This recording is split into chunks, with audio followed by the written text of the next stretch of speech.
Are you ready to dive into your online business? I hope so, because here's your starter guide. So, I've started quite a lot of online businesses in the last 10 years. Some have gone super duper well and have been phenomenal successes. Others, halfway through the launch, I was like, oh no, hadn't thought of that. Let's stop or let's start again. So, things don't always go from what's in your head as the ideal to what actually turns up in real life, just as a pre-warning disclaimer that you've got some exciting times ahead and you've got to stay very relaxed and fluid and willing to learn and willing to take on feedback, because as you start out you'll have a big vision and lots of big ideas, and there's this sort of transition from ideas to narrowing down the ideas to getting really niche, really clear with your statements, your promise, who you're going to help, how you're going to help them, how you're going to charge, how you're going to deliver, very mechanical. And then you have human interaction and everything changes again. And then maybe you try and scale up or try and find traffic and customers from different platforms or channels. And, there's always something moving. So it's great you're here, ready to get started. And I'm going to help be a guide through this crazy landscape of starting online business. So whether you're going to be running an online course or more around coaching or kind of a consulting type offer, there's never been a better time to be doing this. We've got very, very low overheads. And although this week I actually managed to break my own email for a few days because I deleted a website off a platform that I didn't realise was going to also break my email, can't quite claim to be the tech whiz kid, that's for sure. So that being said, it's never been easier to run an online business. There's some platforms that make things super easy to deliver, between Kajabi, maybe Zoom, maybe one or two other little bits and pieces you need. You can actually DIY all the tech, even if you're pretty terrible at tech like me. So there's that. That's a huge advantage to be doing this now. You've got global reach, so your topic can be super niche and you might only want 100 or 500 clients a year, which sounds like a lot. Maybe you don't even need that many. Maybe you're going to end up with thousands, but the people with the challenge or the opportunity in the area that you teach, they'll find you. You know where to find them. They're going to be searching for particular keywords. They're going to be hanging out in particular communities, following other people. So it's really easy to find who you want to reach. So that's good. And then the best bit, this is the thing I really love, is that it's infinitely scalable. So once you've found your people, it doesn't matter if you've got 1 or 1,000 or 10,000 or 50,000. I probably had 50,000 clients in my coaching businesses. You can deliver. It's not harder, it just gets better the bigger it is. So I love starting something knowing it's scalable, but you've got to be careful what kind of business you design and build, because if it doesn't scale, you're going to build yourself a bit of a Frankenstein monster that you then own and it owns you, and you might come to regret some of your design decisions. So today, let's get this right, because within an online course or coaching business, there are only 4 key business models, and I call these the 4 C's. Not the high C's, but C, capital C. So we've got coaching, and that could be done one-on-one or in a group setting. So coaching is always good.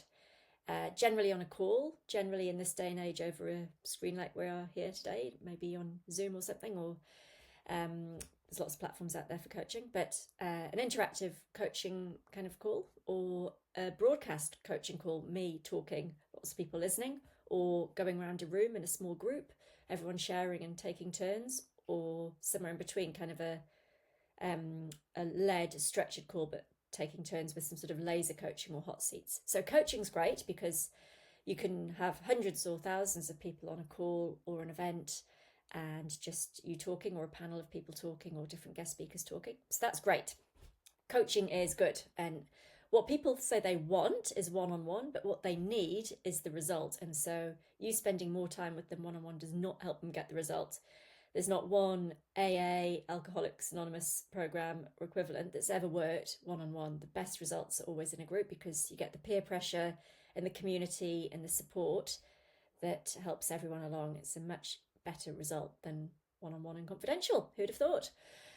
So often people want to, take an opportunity or problem seriously. They want to get the very best help, but we're not therapists, we're not counsellors. This is business coaching or lifestyle coaching. Their situation is not unique, and it might be personal, but it shouldn't be confidential. Otherwise, they're sharing it with you. So what's wrong with sharing it with other like-minded people in a, obviously in a confidential group, or whatever arrangements you need to make everyone feel comfortable talking together, but talking in person or having a online community can follow on from your coaching. So that's the first one, coaching. That's the first C. The second one is a course. So I really like a hybrid of the two. And in fact, of these 4 C's, there's usually 3 in any one of my businesses. So I like the coaching because it's good to have conversation and keep things up to date. And some people like that contact time face to face. And courses let you download some of the repeated bits that would otherwise be a waste of space in a coaching course, because you'd be saying exactly the same thing every single time you talk to that client at that stage of the process.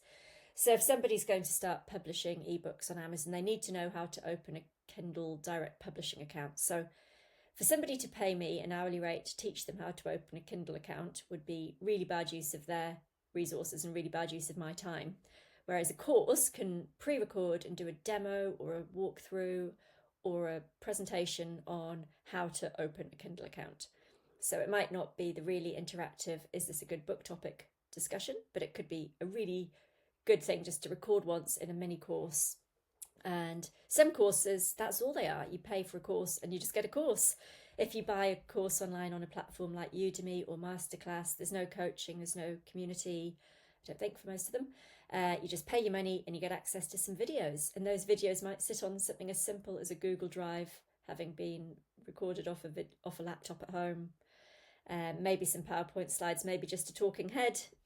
Anything goes. So a course can be $20. I've bought some really good courses for $20. If you just need to learn how to do something, they're great. Some courses I've spent $10,000 on. I did one on, some marketing stuff, or some business things. Business courses can easily be up in the $10,000 mark without any access to the expert. You're just learning best practice how to do something. So these are good when things don't change week to week. So something like a course on how to create Facebook ads would probably be outdated 6 months later because algorithms and trends change. And that's where you'd want coaching or to be part of a community that stays a bit more live and current and interactive. But courses are great. They're really scalable. It can be a really nice mini product to have a short course before a coaching offer, because people learn the basics, so it saves your time. They get kind of indoctrinated in your way of doing things and your philosophy and how you do business. And so if they're coming to you for coaching after that, they already know what you do and how you do it, and they know they like you. So it's a really nice transition, and it's sort of the base of the pyramid. A course costs you nothing to deliver, and it's really easy to record. And we'll talk about imposter syndrome another day, but you don't need to worry too much about recording a course. And you don't need to have a PhD or 50 textbooks on any of these subjects. You just need to care about your clients' results and know more about the subject than they do. Obviously, the more expertise you've got, the higher the price you can command and the more people will expect of you. But just to coach somebody or run a course on something, you're just pulling together existing resources. Some might be online, some might be from your own experience, some might be from textbooks, some might be from other qualifications or work experience you've had. It doesn't matter how you know what you know, as long as you package it together in a way that's useful to your clients, you've got a quality course or coaching offer. There's another C, the third one is consulting, and I'm not such a big fan of this. So back in the days where I was selling products on Amazon, I had a course that taught people how to open an Amazon FBA account and how to source products from trade shows in India or whatever I was doing. But I would also be asked to do one-on-one consulting to help people choose their product. And people were very, not very highly confidential with their product choices, because if something was selling well, other people would copy. So people didn't tend to talk about that in group settings. And they wanted to talk to somebody who had experience selling before they went and ordered a whole bunch of these products, hoping they could sell them. So consulting's good for highly personal things or highly commercially sensitive things. But it's definitely pound of flesh kind of work. If somebody's paying for your time for that hour, they're paying a lot and you've got to give a lot. And it's like a one-way brain suck of your best ideas into their lives. So it's fine, but it's not sustainable. And it stops the second you stop those calls or interaction live or however you do the work. So somebody who's, say, a hypnotist could do one-on-one hypnosis with people, and it's, high energy, high engagement, getting a great result for the client, you'd hope. But if you, say, had a course on self-hypnosis or some digital downloads that you did once, but then the client paid for, but they could download and reuse, that's a much more scalable business although the money looks so attractive short term to do consulting on a high hourly rate, but it just doesn't scale. And then the fourth C is community. And I think in the days of AI, and in these coming videos, you're going to hear a lot about my views on AI. Not the world's biggest fan. Some things it's useful for, but certainly I love a bit of human interaction. And I like talking to like-minded people, and I like playing with ideas and talking to people about their ideas. And so a community is great. And it also helps your business as well as people feeling good. It means they stick around and pay an ongoing subscription to be in your community. So coaching, courses, consulting, and community are the big ways to deliver what you know. I'm not talking about content and I'm not talking about e-commerce today, because I think if you're here listening to this, you're interested in online coaching businesses, maybe with a course or some combination of courses and coaching. So early on, you need to think about your goals. Do you want this to be a side hustle or a lifestyle business or build an empire? I'm always a bit more of a lifestyler. And your personality and resources will dictate a lot of that. And there's a big shift ahead. If you've been an employee for years and you're about to start an online business as a coach, you will have to drive your own, days, work your own workload, manage your own time. Nobody's calling you to a meeting or asking for a report with a deadline. You have to be in the driver's seat.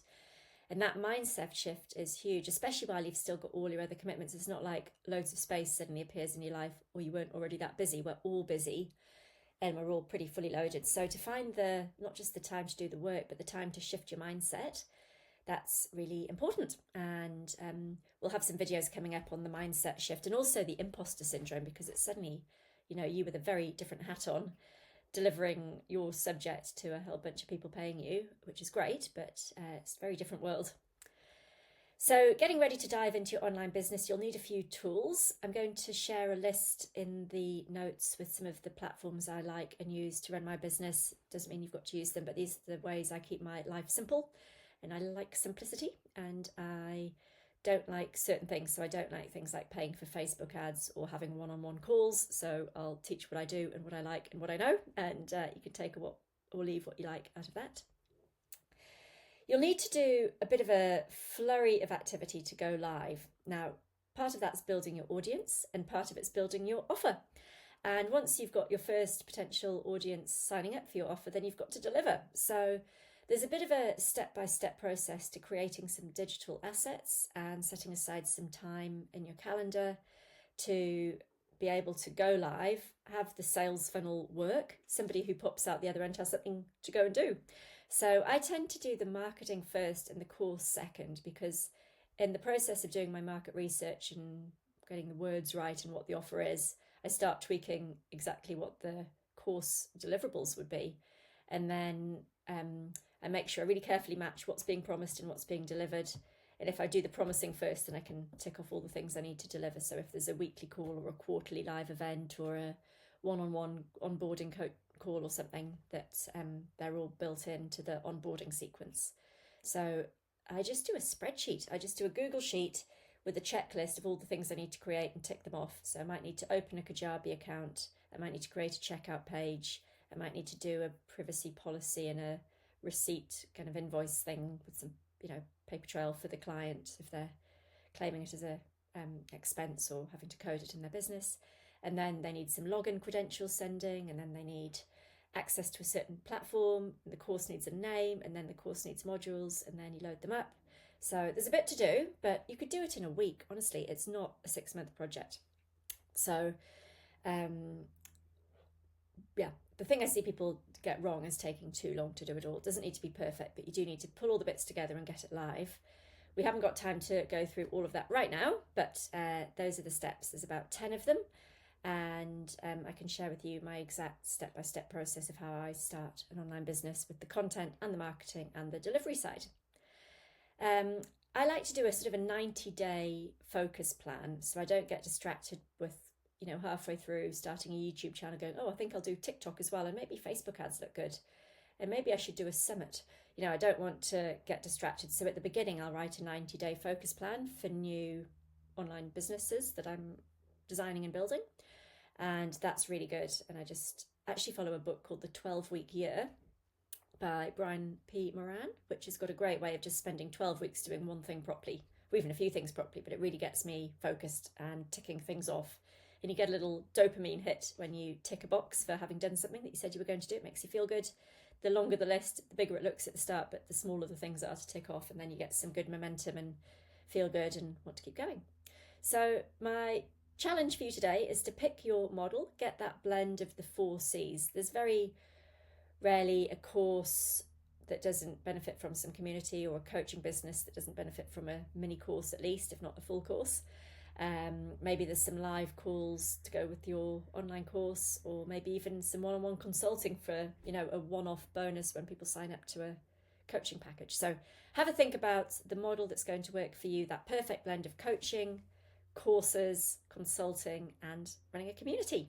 So we'll see you in the next video, which is all about how to sell an online course. So there's lots of ideas today of what you need to do to build it and get started. But when it comes to selling it, you need to have some clear ideas about your customer's psychology. You need a structure that converts, and we're going to get into that in a moment. So click on the next video and we'll see you there.